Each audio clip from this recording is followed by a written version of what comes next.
कहानी की शुरुआत में हमें एक सीक्रेट लैब को दिखाया जाता है जहां इंसानों को मॉलिक्यूलर लेवल पर स्कैन करके उन्हें एक खास तरह के मैटर में कन्वर्ट किया जा रहा था। पर तभी वहां एक धमाका हुआ और तकनीकी खराबी के चलते उनके बनाए हुए सारे क्रीचर्स आजाद हो गए। इसके एक हफ्ते बाद हम शहर को देखते हैं जो वॉर की वजह से मलबे में तब्दील हो चुका था। हम वहां डेविस नाम के एक सोल्जर को देखते हैं जो बैकअप के इंतजार में खड़ा था, पर उसे पता चला कि बैकअप को आने में अभी 8 से 10 मिनट और लग सकते हैं। उसके हाईटेक हेलमेट से जुड़े स्पेक्स उसे आसपास की चीजों को स्कैन करने में मदद कर रहे थे, लेकिन हर गुजरते सेकंड के साथ बेचैनी बढ़ती जा रही थी। उसने अपने सारे साथियों को इस वॉर में खो दिया था और चारों ओर उनकी लाशें पड़ी हुई थीं। इन लाशों के चेहरों पर डर और घबराहट साफ साफ झलक रहा था, मानो उन्हें दर्दनाक और भयानक मौत का सामना करना पड़ा हो। उसकी स्पेक्स लाशों के शरीर को स्कैन कर रही थीं और हर स्कैन के साथ डेविस की बेचैनी बढ़ती जा रही थी। पर तभी उसके स्पेक्स ने एक हलचल पकड़ी। एक हल्की सी परछाई जैसी चीज उसकी ओर तेजी से बढ़ रही थी। वो घबराकर इधर उधर देखता है, पर कुछ भी असलियत में नहीं दिखता। सिर्फ स्पेक्स के जरिए ही उसे वो परछाई दिखाई दे रही थी। उसका ना कोई ठोस शरीर था और ना ही कोई डरावनी शक्ल, बस एक घनी सफेद छाया जो बर्फीली हवा में घुलती जा रही थी। अब इससे पहले कि डेविस कुछ समझ पाता, वो परछाई उसके शरीर के आर पार चली जाती है, जिससे वो मारा गया।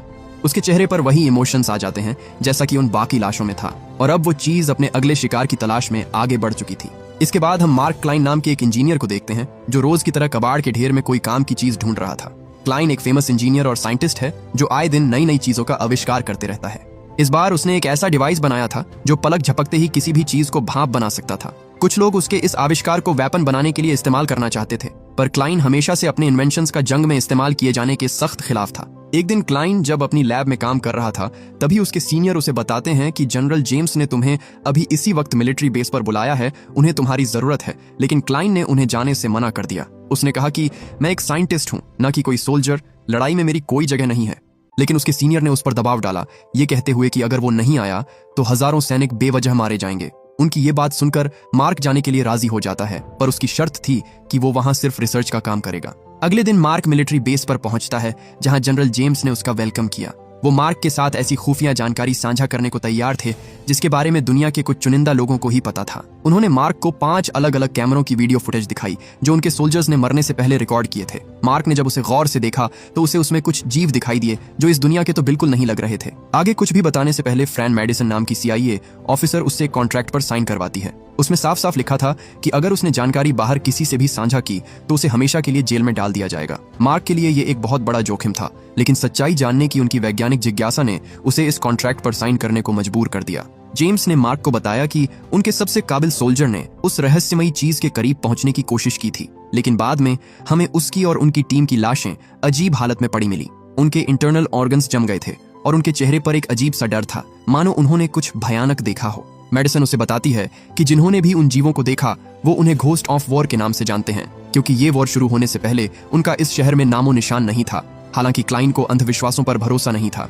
वो साइंस की मदद से समझना चाहता था कि उनके सैनिकों को आखिर क्या मार रहा है। उन्हें समझने के लिए मार्क को क्लियर फुटेज चाहिए थी, पर दिक्कत ये थी कि उन जीवों को खुली आंखों से नहीं देखा जा सकता था। हालांकि मार्क के पास इस समस्या का भी हल था। उसने एक ऐसा कैमरा बनाया था जो लाइट के हर स्पेक्ट्रम को कैप्चर कर सकता था, यानी इसकी मदद से वो उन्हें देख सकते हैं। जेम्स कहता है, कल हमारे सोल्जर्स एक रेस्क्यू मिशन पर जाने वाले हैं, उन्हें ये ऑपरेट करना सिखा दो, बाकी हम देख लेंगे। पर इसे सिर्फ मार्क ही चला सकता था, इसलिए उसे भी वहां जाना पड़ेगा। इसके बाद मार्क मिलिट्री टैंक से मशीन गन को निकालकर उस पर कैमरा फिट करने लगता है, जो देख कई सोल्जर्स उस पर भड़क उठे। वो कहते हैं, जानते भी हो इस चीज ने कितनी बार हमारी जान बचाई है और तुम उसकी जगह अपना ये फालतू कैमरा लगा रहे हो। जब उन्हें पता चला कि कल वो भी उनके साथ चलने वाला है तो सब उस पर हंसने लगते हैं। उनके लिए मार्क एक कमजोर साइंटिस्ट था जो जंग के मैदान के लिए नहीं बना और बस टैंक पर कैमरा लगाना जानता है। वो मार्क को परेशान कर रहे थे, लेकिन तभी सर्जेंट ने बीच में दखल देकर हालात को काबू में कर लिया। उन्होंने उन सैनिकों को शांत किया और कहा, मार्क के आविष्कार ही हैं जो हमें दुश्मनों से लड़ने का मौका दे रहे हैं। उसके बिना हम कभी कोई वॉर नहीं जीत पाते। ये सुनकर सबके मुंह बंद हो जाते हैं। उन्हें यह भी पता चला कि जिस टैंक को लेकर वो उसका मजाक बना रहे थे उसे मार्क और उसकी टीम ने ही डिजाइन किया था। अगले दिन वो सब अपना रेस्क्यू मिशन प्लान करते हैं। जहां वो जा रहे थे वहां उनके 2 दुश्मन मौजूद थे, एक जिनसे उनकी पहले से लड़ाई चल रही थी और दूसरे थे वो जीव जिन्हें उन्होंने अनजाने में ढूंढा था। प्लान के मुताबिक उन्हें सबसे पहले अपने लोगों को बचाना है जिन्हें दुश्मनों ने एक बिल्डिंग में बंदी बना रखा है, और उसके बाद सब मिलकर उन जीवों को पकड़ते। इसके बाद मार्क और सैनिकों की एक टीम एक अबेंडन एरिया में भेजी जाती है। मार्क टैंक के अंदर बैठकर अपने हाईटेक स्पेक्ट्रल कैमरे की मदद से उस एरिया की जांच कर रहा था। इस मिशन पर जाने वाले हर सैनिक की तरह मार्क के दिल में भी डर और बेचैनी थी। ये एरिया पहले ही कई सैनिकों को निगल चुका था और न जाने यहाँ की मिट्टी में और कितने राज दफन थे। जैसे ही टीम आगे बढ़ती है, रास्ते में उन्हें जमी हुई लाशें मिलती हैं, जो देखकर एक बार के लिए उनकी रूह कांप गई। हर कदम पर खतरा बढ़ते ही जा रहा था, लेकिन वो रुक नहीं सकते थे। उनका मिशन था आगे बढ़ते रहना, चाहे खतरा कितना भी बड़ा क्यों ना हो। टीम और आगे बढ़ती है और उन्हें सार्जेंट विल मिलता है, जो एक बाथटब के नीचे छिपा हुआ था। कॉमस्टॉक का चेहरा डर से भरा हुआ था। ऐसा लग रहा था जैसे उसने अपनी आंखों से मौत को देखा हो। उसे बचा लिया जाता है, लेकिन उसकी हालत देखकर बाकी सैनिकों के दिल में खौफ और गहरा हो जाता है। अब यह साफ हो चुका था कि यहाँ कुछ बेहद अजीब और खतरनाक था। सार्जेंट ने पूछा, हमारे बाकी के सैनिक कहाँ हैं? जिस पर विल ने उसे बताया कि वो सब मर चुके हैं। उन्होंने जब ऊपर जाकर देखा तो पाया कि उसकी टीम के साथ साथ वहां दुश्मनों की भी लाशें पड़ी हुई थीं। हैरानी की बात यह थी कि सबकी मौत एक ही तरह से हुई थी, यानी जिसने भी उन्हें मारा उसने बिल्कुल भी फर्क नहीं किया। एक सैनिक जो सबसे आगे था, उसने फिर से वही रहस्यमयी आकृतियां देखी जो पहले भी देखी गई थीं।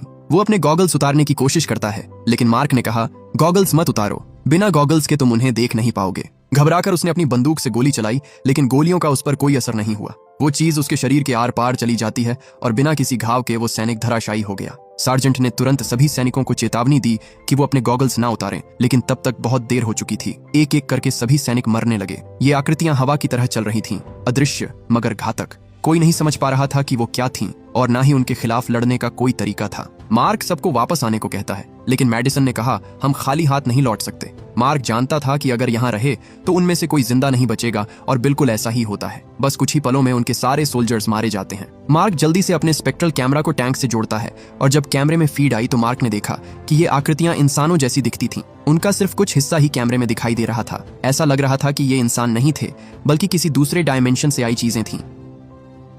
मार्क ने तुरंत सैनिकों को उन क्रीचर्स की सही पोजीशन बताई ताकि वो मिसाइल से हमला कर सकें। एक सैनिक ने मिसाइल दागी, लेकिन हैरत अंगेज रूप से उन क्रीचर्स पर धमाके का कोई असर नहीं हुआ। मिसाइल उनके आर पार चली जाती है और एक और सैनिक मारा गया। अब यह साफ हो चुका था कि वो किसी मामूली चीज से नहीं लड़ रहे थे। ये कुछ और था जिसे समझने में अभी और वक्त लगेगा। बचे हुए सैनिकों ने अपनी जान बचाकर वहां से भागने की कोशिश की, मगर इस अफरा तफरी में उन्होंने गलती से दुश्मन की बिछाई हुई लैंडमाइन पर पैर रख दिया, जिससे एक बड़ा धमाका हुआ और उनके ट्रक और टैंक पलट गए। कुछ सैनिक तुरंत मारे जाते हैं, जबकि बाकी किसी तरह जिंदा रहने की कोशिश कर रहे थे। मार्क अब समझ चुका था कि उसका स्पेक्ट्रल कैमरा ही उसका सबसे बड़ा हथियार है, क्योंकि सिर्फ उसी की मदद से वो उन क्रीचर्स को देख सकते थे। कैमरा भारी था, लेकिन फिर भी मार्क उसे अपने साथ लेकर भागा। वो जानता था कि अगर उसने इसे यहीं छोड़ दिया तो वो कभी नहीं जान पाएंगे कि सैनिकों को मारने वाली ये रहस्यमयी चीजें आखिर थीं क्या। मार्क और उसकी टीम उन खतरनाक जीवों से बचते हुए एक अबंडन पड़ी बिल्डिंग में पहुंचती है। वहां पहुंचकर मार्क देखता है कि मैडिसन गंभीर रूप से घायल है। उसके सिर से लगातार खून बह रहा था और वो सदमे में थी। उसी बिल्डिंग में उन्हें एक रेडियो ऑपरेटर मिलता है जो पिछली टीम के साथ यहाँ मिशन पर आया था, लेकिन किसी कारणवश यहीं फंसा रह गया। मार्क और बाकी के सैनिक बहुत डरे हुए थे, क्योंकि वो इन रहस्यमयी जीवों को समझ नहीं पा रहे थे। मार्क उन्हें बताता है कि ये जो भी चीज है इंसानों से हूबहू मेल खाती है। उसने मेरी ओर देखा था, लेकिन मैं अभी तक ये समझ नहीं पाया हूँ कि ये जीव काम कैसे करते हैं। शायद मेरा कैमरा हमें इन्हें बेहतर तरीके से देखने और समझने में मदद कर सके। जिसके बाद उन्होंने अपने स्पेक्ट्रल कैमरे को इमारत की तीसरी मंजिल पर इंस्टॉल कर दिया। कैमरे में उन्हें दिखाई दिया कि बिल्डिंग के चारों ओर कई सेमी ट्रांसपेरेंट जीव घूम रहे हैं, लेकिन कोई अनजान चीज उन्हें बिल्डिंग में एंटर करने से रोक रही है। मार्क ने देखा कि इमारत के चारों तरफ कुछ काले रंग की रेत जैसा पदार्थ फैला हुआ है। तभी एक सैनिक ने कहा, ये रेत नहीं है, ये प्योर आयरन है और ये पूरे एरिया में फैला हुआ है। उसने बताया कि भागते समय वो इसी आयरन के ढेर में गिर गया था, जिस वजह से कुछ आयरन उसके कपड़ों में घुस गया। मार्क समझ गया कि किसी ने जानबूझकर इस लोहे को इमारत के चारों ओर फैलाया है ताकि वो उन्हें अंदर आने से रोक सके। सार्जेंट को शक हुआ कि इस बिल्डिंग में वो अकेले नहीं है, जिसके बाद उन्होंने इमारत के एक एक कोने को छान डाला। वो ऊपरी मंजिल की ओर बढ़ ही रहे थे कि अचानक किसी ने उन पर अंधाधुंध गोलीबारी शुरू कर दी। सैनिकों ने बड़ी मुश्किल से खुद को बचाया और हमलावर को रोकने में कामयाब हुए। मेडिसन ने देखा कि ये हमलावर बच्चे थे जो उनके आने से डर गए थे। कोई और खतरा ना पाकर मेडिसन ने उन बच्चों से बात करने की कोशिश की, क्योंकि सिर्फ वही उनकी भाषा समझती थी। इमारत में और कोई नहीं था, सिर्फ वो बच्चे थे जो जीवों के डर से यहाँ पनाह लिए हुए थे। इस बिल्डिंग में एक ट्रांसमिशन टावर भी था, जिसकी मदद से वो जनरल तक डिस्ट्रेस सिग्नल भेज सकते थे। लेकिन परेशानी ये थी कि ये टावर बहुत बड़ा सिग्नल भेज रहा था, जिससे उनके दुश्मन भी उनके संदेशों को सुन सकते थे। बहुत ज्यादा चांसेस थे कि सिग्नल भेजने से उन्हें उनकी लोकेशन का पता चल जाएगा। लेकिन सार्जेंट ने कहा, इस वक्त हमारा सबसे बड़ा खतरा ये रहस्यमयी जीव हैं, न कि हथियारों से लैश इंसान।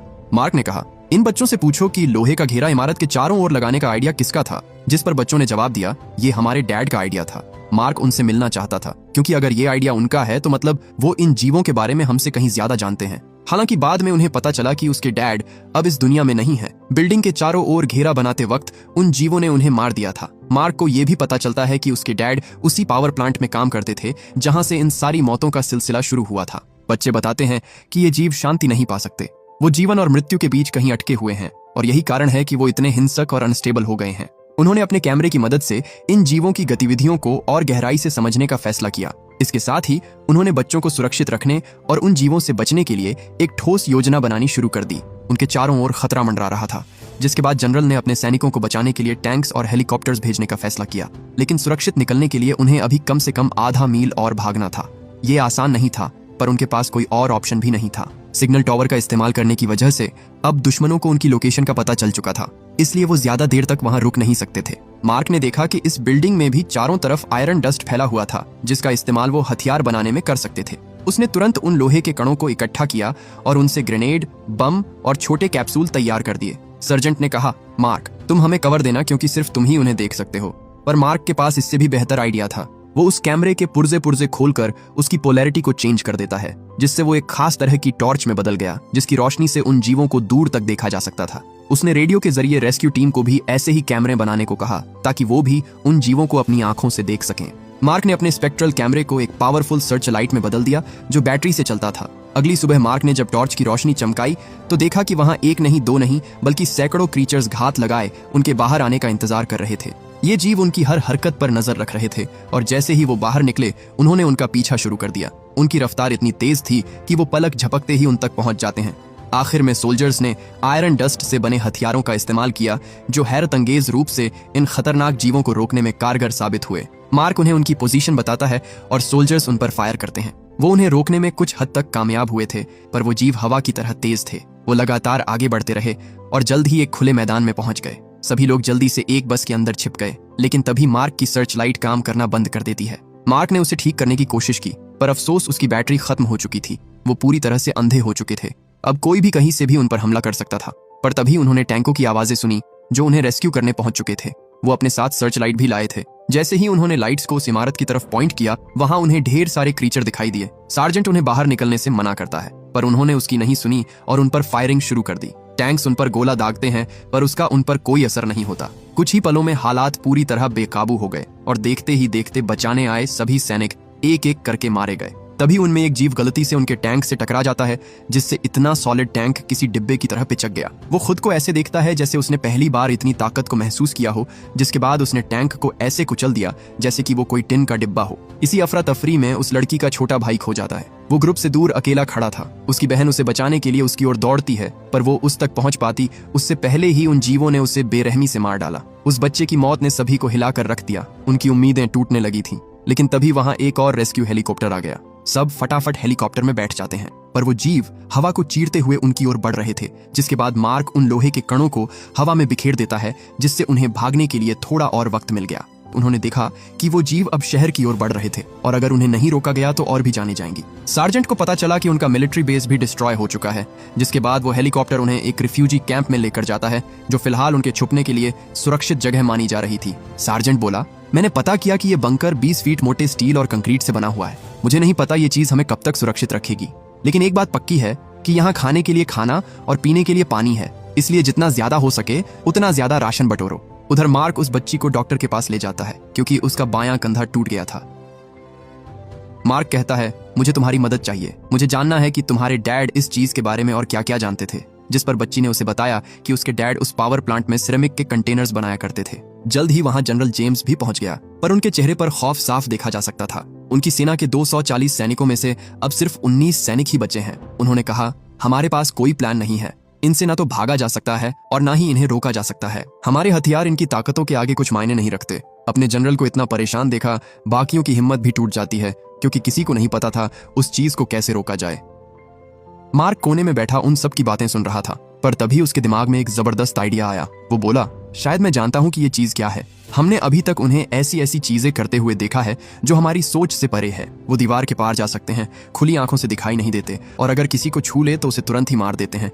लेकिन इन सब में सबसे अजीब बात यह है कि वो सिरेमिक के पार नहीं जा सकते। हमारा एक आदमी सिरेमिक के टब के नीचे छुपकर ही उनसे बचा था। उन्होंने हमारी आंखों से सामने रेस्क्यू टैंक के टुकड़े कर दिए, पर गौर करने की बात यह है कि उन्होंने हमारे ट्रकों के साथ कुछ नहीं किया। क्योंकि उन पर सिरेमिक कोटिंग थी। ये जो भी चीज है नेचुरल तो बिल्कुल नहीं है, इसे किसी ने बनाया है। शायद ये इंसानों द्वारा बनाए गए अब तक का सबसे खतरनाक हथियार है। उसने सबको बोस-आइंस्टीन कंडेंसेट के बारे में बताया। मैटर का ऐसा स्टेट जो ना तो सॉलिड है और ना ही लिक्विड, पर अपने अंदर वो हर उस तरह की प्रॉपर्टी रखता है जो हमने उन जीवों में देखी है। इसका मतलब वो सब कंडेंसेट मैटर से बने हुए हैं। इसे बनाने के लिए हद से ज्यादा एनर्जी की जरूरत पड़ती है और शायद यही कारण है कि ये पहली बार मेसरोव पावर प्लांट में दिखाई दिए थे। मार्क समझ चुका था कि ये क्रीचर्स मैन मेड है और अगर इन्हें बनाया जा सकता है तो इन्हें हराया भी जा सकता है। वो ऐसा हथियार बना सकता था जो कंडेंसेट के आर पार जा सके। इनफैक्ट उसने ये वेपन पहले से डेवलप भी कर रखा था। उसका वो पानी को भाप बनाने वाला डिवाइस जो उसने शुरू में बनाया था, उसी से वो इन जीवों को मारने वाले थे। इसके बाद उसने कुछ सामान की लिस्ट बनाई और सोल्जर्स को उन्हें लाने को कहा। मार्क पुर्जा पुर्जा खोलकर एक नए किस्म का हथियार तैयार करता है। हालांकि ये हथियार पहले कभी परखा नहीं गया था और उन्हें अब उस खतरे का सामना करना था जिसे वो पूरी तरह से समझते भी नहीं थे। उनके हेलीकॉप्टर में बस इतना ही फ्यूल था कि वो पावर प्लांट तक पहुंच सके। वापस लौटने का उनके पास कोई ऑप्शन नहीं था। अगर हथियार काम नहीं किया तो वो गए समझो। मार्क और कुछ बहादुर सैनिक पावर प्लांट की ओर जाते हैं। सबसे पहले सिर्फ कुछ ही सोल्जर्स उतरे ताकि वेपन्स को टेस्ट किया जा सके।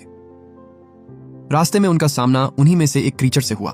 सार्जेंट ने तुरंत अपने नए हथियार से उस पर निशाना साधा और सिर्फ एक ही शॉट में वो क्रीचर डिस्ट्रॉय हो गया। ये उनकी पहली बड़ी जीत थी, जिसके बाद और भी सैनिक नीचे जाते हैं और उन्होंने प्लांट को चारों तरफ से घेर लिया। इसी बीच कुछ सोल्जर्स बिल्डिंग की दूसरी ओर जाते हैं। मार्क मेडिसन के साथ प्लांट के अंदर दाखिल होता है और धीरे धीरे अंदर बढ़ने लगता है, जबकि बाकी सैनिक बाहर से उन्हें कवर दे रहे थे।